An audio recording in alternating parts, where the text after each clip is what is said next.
இது அவர் சொல்லும் ஒரு அழகான விஷயம். எப்படி உனக்கு இருக்கும் அந்த எண்ணிலடங்காத வாய்ப்புகளில் நீ யார் என்பதை உணர்ந்து கொள்வதற்கு அந்த உனக்குள் இருக்கும் அந்த தூண்டுதலை கண்டிப்பா எல்லாருமே they should have a passion. ஏதாவது ஒரு செயலை அவர்கள் அந்த மிகுந்த ஆசையுடன் அந்த ஆவலுடன் அடுத்து என்ன செய்ய போகின்றோம், அடுத்து என்ன செய்ய போகின்றோம், அது ரொம்ப ரொம்ப முக்கியமான ஒரு விஷயம். இதுதான் அந்த அன்பையே, அந்த காதலையே நாம் நம்முடைய ஒரு பேஷனை வச்சிருந்தோம்னு வச்சுக்கோங்க, அதையும் அந்த செயலில் காமிக்க ஆரம்பித்து விட்டோம் என்றால், அப்படி என்றால் என்ன இருக்கும் நினைச்சு பாருங்க. அது ஒரு பெரிய ஒரு ஊற்றாக, ஒரு பெரிய, அதாவது நமக்குள் இருக்கும் அந்த நிறைய நிறைய எண்ணங்களையே மாற்றிவிடக்கூடிய அந்த வாய்ப்புகள், அந்த அனுபவங்கள் ஒவ்வொன்றாக மாறிவிடும். அந்த passion which drives like a fire சொல்றோம் இல்லையா, அந்த விஷயத்தை தான் சொல்றாரு இவரும். கண்டிப்பாக நீங்கள் யார் என்பதை அனுபவிப்பதற்கு இது மிக மிக மிக உறுதுணையாக இருக்கும். அதனால கண்டிப்பாக அந்த தூண்டுதல் இருக்கும் அந்த விஷயத்துக்கு எப்பொழுதுமே வேண்டாம் என்கின்ற அந்த சொல்லை உபயோகிக்காதீர்கள். எப்பொழுதுமே ஆம், அந்த என்ன சொல்றது, ரெனான்சியேஷன் பத்தி பேசிட்டு இருந்தோம் இல்லையா, இட் நெவர் டினைஸ் அ பேஷன். அவர்கள் எப்பொழுதுமே, அதாவது என்ன ரெனன்சியேட், எதை அந்த துறவி போல விட்டு விட்டு விடுவது, எதை விடுவார்கள் என்றால் அந்த அந்த எந்த செயலை செய்கிறார்களோ, அந்த பேஷன் மூலமாக எந்த செயலை செய்யறோம், ஏன்னா அவர்களுக்கு லவ்வே பேஷன் தான், அவர்களுக்கு அன்பு தான் பேஷன். அதனால அவர்கள் பேசும் சொற்கள், செயல்கள் எல்லாமே அந்த காதலிலிருந்து உருவானதாக இருக்கும். ஆனால் அவர்களுக்கு எதனுடன் அந்த தொடர்பு இருக்காது. அந்த துறவிகளுக்கு தான் they're not attached to the results. இது அவர் சொல்லும் ஒரு முக்கியமான விஷயம். இந்த அன்பை நாம் எப்பொழுதுமே வைத்துக் கொண்டிருந்தோம் என்றால் அந்த செய்தல், அந்த அனுபவம் என்பது எப்பொழுதுமே நாம் உருவாக்கி கொண்டிருப்பது. இதை செய்யும் பொழுது தேவையில்லாமல் அந்த எதிர்பார்ப்பு என்கின்ற அந்த விஷயம் அது நாம் உருவாக்கும் போதே அது ஒரு பகுதியாக வந்து விடுகிறது. எது? அந்த எதிர்பார்ப்பு. இந்த எதிர்பார்ப்பு இல்லாமல் அந்த வாழ்க்கையை வாழ்வதுதான், அதாவது நமக்கு தேவையான அந்த ரிசல்ட், அதிலிருந்து நமக்கு ஒரு எதிர்பார்ப்பு, எனக்கு நான் இந்த பண்ணினேன்னா, இவர்கிட்ட இப்படி நான் பேசினேன்னா எனக்கு அவர் மூலமா இந்த விஷயம் நடக்கணும். இல்ல, நான் எதுக்காக பேசுறேன், எனக்கு அன்பு இருக்கிறது, அதை நான் பகிர்ந்து கொள்வதாக பேசுகிறேன், அதோடு நிறுத்திக்கிறோம். அதுதான் நமக்கு கிடைக்கும் மிக மிக பெரிய விடுதலை. அந்த அந்த எக்ஸ்பெக்டேஷன், அந்த அட்டாச்மெண்ட், இதெல்லாம் இல்லாமல் இருந்தாலே போதும். அந்த கடவுள் தன்மை இது உன்னிடம் நிறையவே இருக்கும். நான் அப்படித்தான் இருக்கிறேன் அப்படின்னா கடவுளாகிய நீயும் அப்படித்தான், அதை கொஞ்சம் உணர்ந்து கொள். இது கடவுள் சொல்வது. சரி, இப்போ அவர் மறுபடியும் கேள்வி கேட்கிறாரு. கேள்வி கேட்கறத அவர் விடுறதே இல்லையே, இல்லையா? அப்புறம் சொல்றாரு, அந்த நீங்க சொன்னீங்க இல்லையா, சரி நான் இந்த அன்பு செய்வது, காதல் செய்வது, அதையே என்னுடைய பேஷனா வச்சிருக்கிறேன். அதை நான் ஒரு செயலா மாற்றுறேன். அது எப்படி செய்வது அப்படின்னு அவர் கேட்கிறாரு. அதை எப்படி நான் அந்த விஷயத்தை செய்வது, அன்பையே என்னுடைய குறிக்கோளாக வைத்து அதையே நான் எப்படி செய்வது அப்படின்னு சொல்லும் பொழுது ரொம்ப ஈஸியா சொல்லிடுறாரு.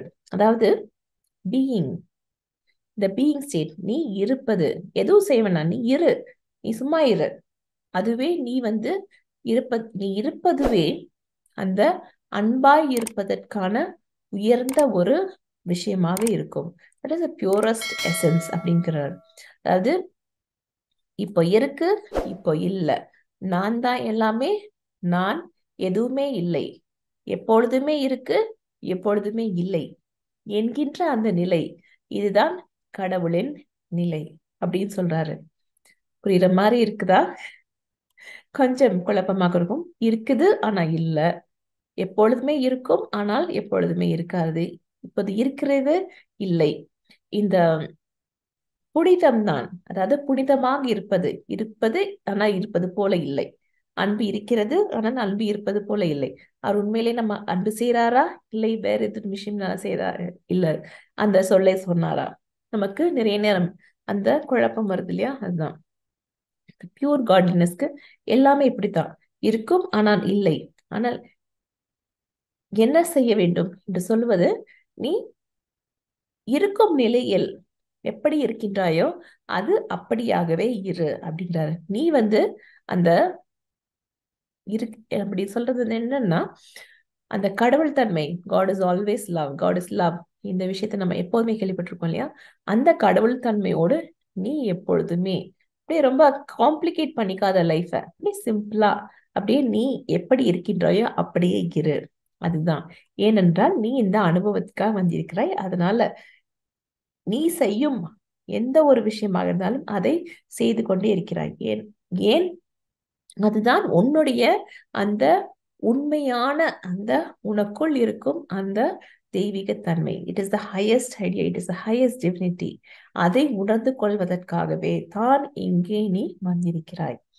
அதனால நீ பாரு, இப்போ நீ ஒரு தடவை இந்த கடவுள் தன்மையை, அதாவது உள்ளே இருக்கும் அந்த கடவுள் தன்மையை அது என்ன செய்கிறது என்பதை உணர்ந்து விட்டாய் என்றாலே போதும், நீ வேற எதுவுமே செய்ய தேவையே இல்லை அப்படிங்கிறாரு.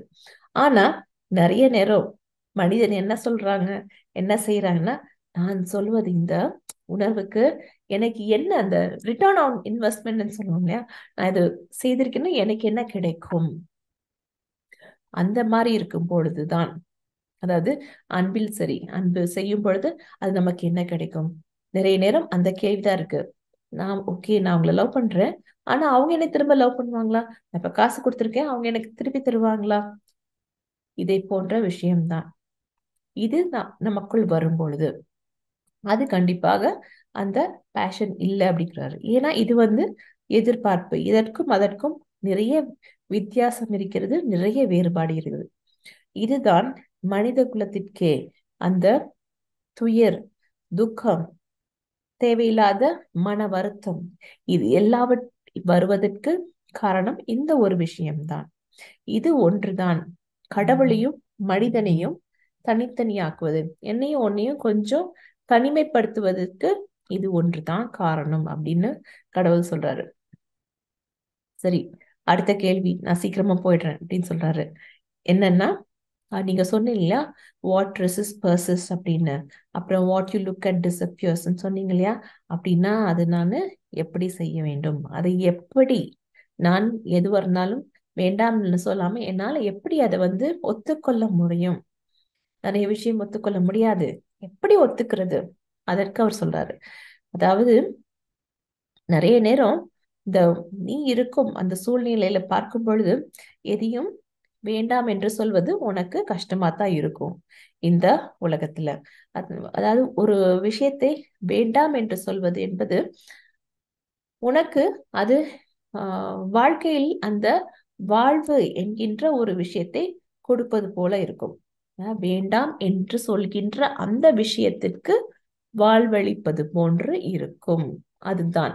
ஏனென்றால் நாம் எதை வேண்டாம் என்று சொல்கின்றோமோ அது ஒரு சக்தி, அது அங்கே இருக்கிறது. நீ வேண்டாம் வேண்டாம் வேண்டாம் என்று சொல்ல சொல்ல அதற்கு நீ கூட கொஞ்சம் சக்தி, அதாவது நீ வேண்டாம் சொல்லும்போது அதுவும் கிட்டத்தட்ட ஈக்குவல் அண்ட் ஆப்போசிட் ரியாக்ஷன் இருக்கு கண்டிப்பாக இல்லையா? எவ்ரிதிங். அதனால நீ புரிந்து கொள் அப்படின்னு சொல்றாரு. நீ வேண்டாம் வேண்டாம் சொல்ல சொல்ல நீ அதற்கு நீ சக்தி கொடுப்பதை போலவே தான் அது சக்தியும் அதிகமாக போய்கொண்டே இருக்கிறது. அதனால நீ எதுவா இருந்தாலும் சரி, அந்த வேண்டாம் என்று சொல்வதை விடுவிக்க வேண்டும். எப்படி அப்படின்னு கேக்குறாரு. அதுக்கு உன் கண்களை கண்ணை திறந்து அதை பாரு, அப்படின்னா அது காணாம போயிடும் அப்படிங்கிறாரு. எப்படி, அது எப்படி காணாம போடும் அப்படின்னு அவருக்கு குழப்பம். அது சொல்றாரு, அதாவது நீ கண்களை திறந்து பார்க்க சும்மா அப்படியே திறந்து பார்க்கறது இல்ல.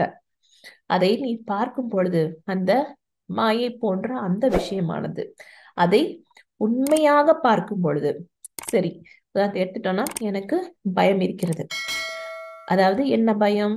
எனக்கு மாடி, அதாவது உயரே மாடி அப்படியே மேல உயரே செல்வது, ஒரு 10 மாடி பில்டிங்கோ இல்ல என்னுடைய வீட்லயே ஒரு 3வது மாடிக்கு செல்வதோ, படிக்கட்டில் ஏறுவது பயமா இருக்கிறது. அந்த பயத்தினாலேயே வேண்டாம் வேண்டாம், அந்த மேல போக முடியாது, இல்ல வேண்டாம், லெஃப்ட்ல போனா பயம், எல்லாம் பயம் இருக்கிறது என்று வைத்துக் கொள்வோம். அதை நாம் வேண்டாம் வேண்டாம் என்று தள்ளி போட போட அது கண்டிப்பாக குறையும் நினைக்கிறீங்களா? கண்டிப்பா குறையாது. அது கண்டிப்பாக நான் எந்த அளவுக்கு வேண்டாம் நினைக்கிறோம் அந்த அளவுக்கு கண்டிப்பாக அந்த பயம் என்பது இருந்து கொண்டேதான் இருக்கிறது. ஆனா சரி, நான் இப்போ பயத்தை பார்க்கிறேன், கண்ணை திறந்து பாரு சொல்றாரு. சரி பாரு அப்படின்னா என்ன? அதை உண்மையாக பார்க்கும் பொழுது அந்த மாயை, சரி ஓகே, எனக்கு பயம் என்கின்ற அந்த ஒரு விஷயமானது இருக்கிறது. அதை நான் பார்க்கும் பொழுது அதை நான் எப்படி எதிர்கொள்வது என்கின்ற என்னுடைய கண்ணோட்டம் மாறுபடுகின்றது. அதைத்தான் சொல்ல, look in to it, open your eyes and look in பாரு. அதை உன் கண்களை திறந்து பார். அதை பார்க்கும் பொழுது சரி, அதிலிருந்து நான் எப்படி விடுபட முடியும் அப்படின்னு கொஞ்சம் கொஞ்சமாக அந்த அந்த மாடியில போய் அந்த விளிம்பை தொட்டு பார்ப்பது, கொஞ்சம் ஒரு 10 அடி மேலே போயிட்டு மறுபடி வருவது, முயற்சி செய்வது, இதை போன்று செய்யும் பொழுது அந்த மாயையிலிருந்து, அதிலிருந்து உன்னால் கண்டிப்பாக அந்த உண்மையை உன்னால் பார்க்க முடியும். அவர் சொல்றாரு, you will set the truth free.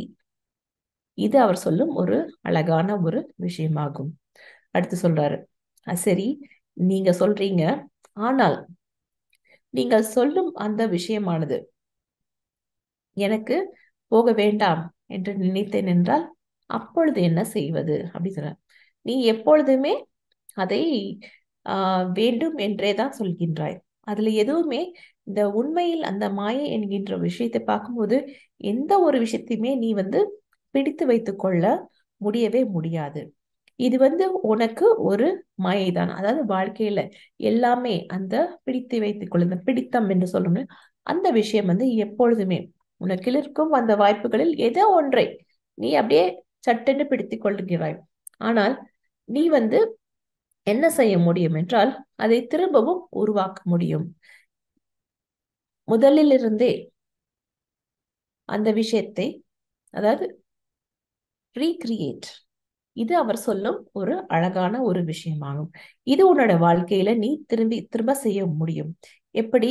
நீ உனக்கு தேவையான அந்த வாய்ப்புகளை எடுத்துக்கொண்டு தேவையில்லாத விஷயங்களை உன்னுடைய வாழ்க்கையிலிருந்து எடுத்து வேண்டாம் என்று உன்னுடைய வாழ்க்கையிலிருந்து வெளியே எடுத்து செல்ல முடியும். அதனால எதுவுமே உன்னுடைய வாழ்க்கையில நிலையான, அதாவது இல்லை வேண்டாம் என்கின்ற அந்த விஷயத்தை பார்த்து நீ அதை வெளியே போ என்று சொல்வது என்பது மிகவும் கடினமான ஒரு விஷயமாகும்.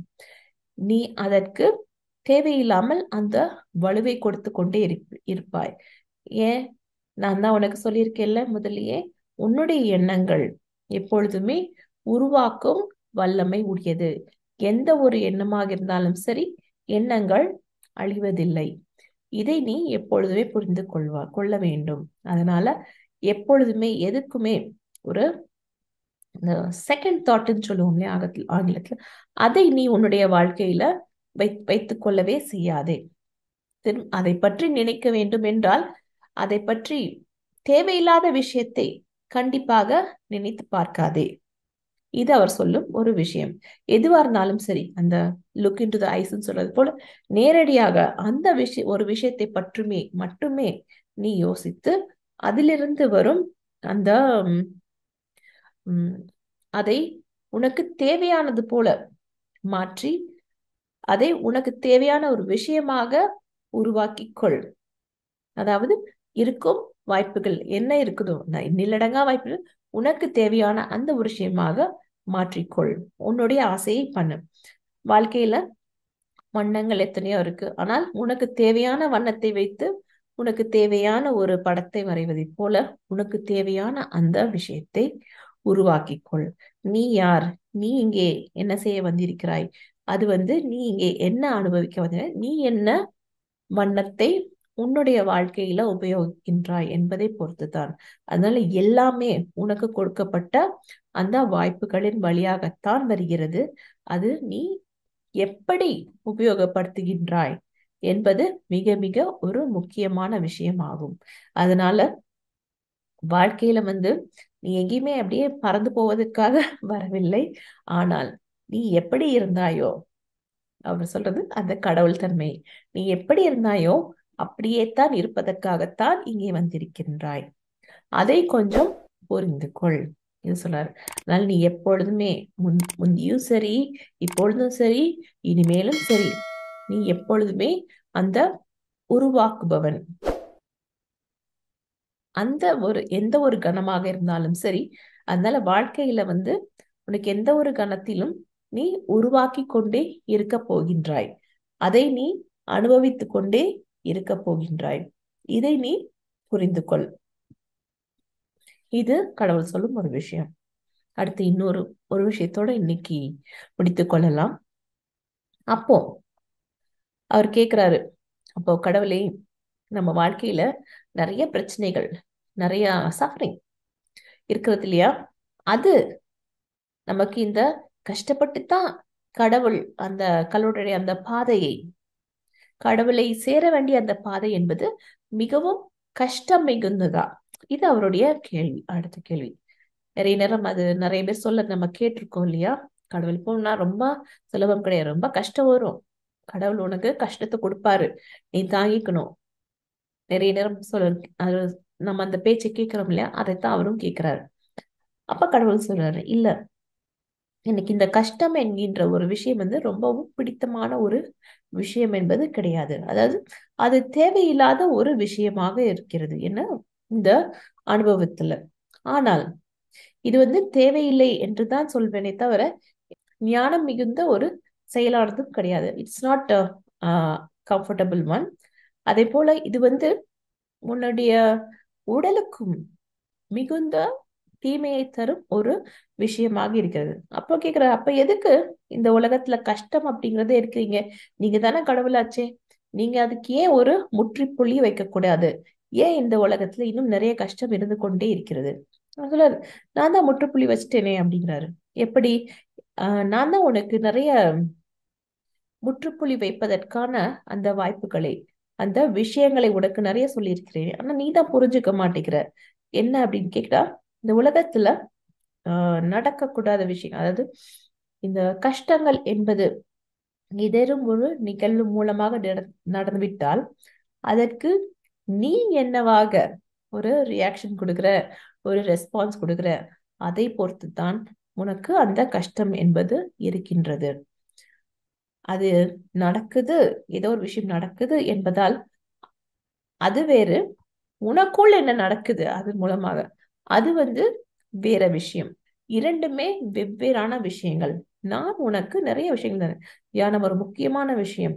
நாம் நம்முடைய வாழ்க்கையில நிறைய நம்மை பற்றி தெரிந்து கொள்வது, இந்த கஷ்டம், அதை பற்றி நான் ஒரு பெரிய ஆராய்ச்சியை பண்ணிக்கலாம் நம்ம இந்த தியானத்தின் மூலமாக. அதிலிருந்து எப்படி வருவது, இந்த வழியிலிருந்து. ஆனா நீ இந்த வழியிலேயே உழல்வது என்பது உனக்கு ரொம்ப பிடித்தமான விஷயமாக இருக்கிறது. இப்ப கேக்குறாரு, சரிங்க கடவுளே, அப்படின்னா நீங்க ஏன் அந்த நிகழ்வையே இந்த உலகத்திலிருந்து எடுத்து விடக்கூடாது? என்னால முடியல, நீங்க அந்த நிகழ்வுகளை ஏன் நடத்துறீங்க அப்படின்னு கேக்குறாரு. இல்ல, இந்த நிகழ்வுகள் என்பது இந்த டைம் அண்ட் ஸ்பேஸ் சொல்றாங்க, தட் ஆஸ்பெக்ட் அதில் கண்டிப்பாக உருவாகி இருக்கிறது. ஏனென்றால் அதுவும் நீ மட்டுமில்லை, மனிதர்களாக அந்த மனித குலமே உருவாக்கின அந்த வாய்ப்புகள் மூலமாக இருக்கிறது. நான் நீங்கள் தேர்ந்தெடுத்த வாய்ப்புகளில் நான் எப்போதுமே இடையூறு செய்வதே கிடையாது. நான் அப்படி செய்ய மாட்டேன். என்னவென்றால், நான் தானே உங்களை எல்லாம் உருவாக்கி இருக்கிறேன். நீங்கள் எல்லாருமே அந்த கடவுள் தன்மை உடையவர்கள் தானே. அதனால நான் உங்களுடைய வாய்ப்புகளை விட மாட்டேன். ஆனால் சில நேரம் பார்த்தீங்கன்னா இந்த தேவையில்லாம earthquake வருது, சுனாமி வருது, இதெல்லாமே நிறைய நேரம் விதி என்று ஒரு வார்த்தையை வைத்து விடுவார்கள் இல்லையா? இந்த விதி என்னும் வார்த்தையை என்ன சொல்லலாம் என்றால், எல்லா இடத்திலும் வந்த எண்ணங்கள் அப்படின்னு இந்த விதி என்ற வார்த்தைக்கு ஒரு விரிவுரையை நீங்க வைத்துக் கொள்ளலாம் அப்படின்னு சொல்றாரு. எப்படின்னா, it's like that group consciousness, earth consciousness. இந்த உலகமே மொத்தமாக, உலகம்னு சொல்லுவது சில நேரம் அந்த பர்சனல் லைஃப்ல உங்களுக்கும் நடக்கக்கூடிய சில விஷயங்கள், அது வந்து விதி என்று சொல்வதை விட உங்களை சுற்றி இருக்கும் அந்த ஒரு சின்ன கூட்டத்தில் அந்த குரூப் கான்சியஸ்னஸ் அதன் மூலமாக நடந்த விஷயம் இல்லை, உங்களுக்குள்ளே இருக்கும் அந்த ஒரு எண்ணங்கள் அந்த கான்சியஸ்னஸ் மூலமாக நடந்த நிகழ்வாகத்தான் இருக்கும். சரி, இப்போ திரும்பவும் இந்த கஷ்டத்தை பத்தி பேசிட்டு இருந்தோம் இல்லையா? அதை பற்றி இப்ப பேசுவோம். அதனால இந்த கஷ்டப்படுதல் என்கின்ற இந்த விஷயமானது நல்லதா? அதுவும் நிறைய நேரம் நிறைய பேர் வந்து இந்த சஃபரிங் இன் சைலன்ஸ் சொல்லுவோம் இல்லையா? அமைதியா அது சொல்லவே மாட்டாங்க, ஆனா அப்படியே கஷ்டம் நிறைய இருந்துகிட்டே இருக்கும். அது நல்லது தானா, சரிதானா? அந்த யோகிகள் நிறைய பேர் இருப்பாங்க, அது சொல்ல மாட்டாங்க, ஆனா அவர்களுக்குள்ளே நிறைய கஷ்டங்கள், அதாவது கஷ்டம் என்று பார்த்தால் வெளியிலிருந்து பார்ப்பதற்கு அது கஷ்டம் போலத்தான் இருக்கும், ஆனால் அவர்களுக்கு தெரியும் அது அவர்கள் உருவாக்கிய அந்த அனுபவம் தான். இதுதான் மாஸ்டர்ஸ் அவர்கள் உணர்ந்த முக்கியமான விஷயம் என்னவென்றால், இந்த கஷ்டப்பட்டு தான் கடவுள்கிட்ட போகணும் அப்படிங்கிறது கிடையாது. ஆனா இந்த கஷ்டம் என்கின்ற விஷயத்திலிருந்து கற்றுக்கொள்ள வேண்டிய விஷயம், அதாவது கடவுள் தன்மையை கற்றுக்கொள்ள வேண்டிய விஷயம் என்பது இருக்கின்றது.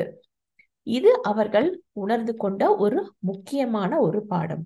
அதனால அந்த மாஸ்டர்ஸ் யாருமே அந்த அமைதியில் உழல்வது, அந்த கஷ்டத்தில் உழல்வது என்பது கிடையாது. ஆனால் வெளியே இருந்து பார்ப்பதுதான் இருக்கும். அதனால அவர்கள் அதை பற்றின எந்த ஒரு ஒரு கம்ப்ளைண்ட் சொல்றதுன்னு சொல்ல அது அவர்கள் கண்டிப்பாக செய்யவே மாட்டார்கள். ஏனென்றால் ஒரு உண்மையான ட்ரூ மாஸ்டர் அவருக்கு எந்த ஒரு விஷயமே ஒரு கஷ்டம் என்பதே கிடையாது.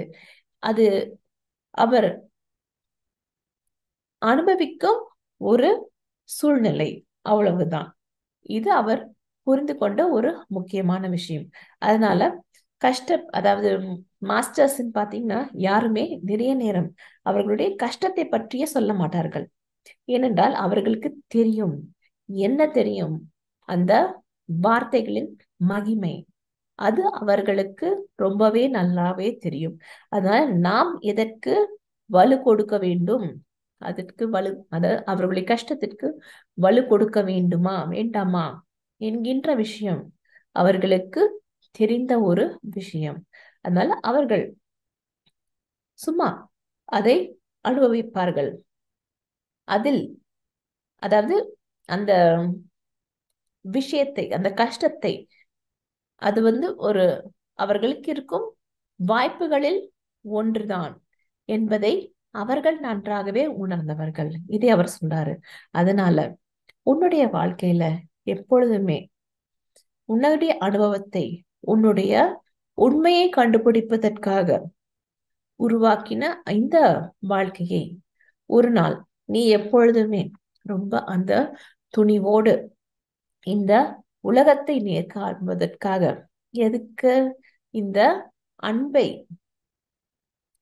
முக்கியமான ஒரு விஷயமாக, எதற்கு மேலாக இந்த போர் என்றும் அந்த விஷயத்தை விட மேலான ஒன்று இந்த அன்புதான் என்பதை புரிந்து கொள்.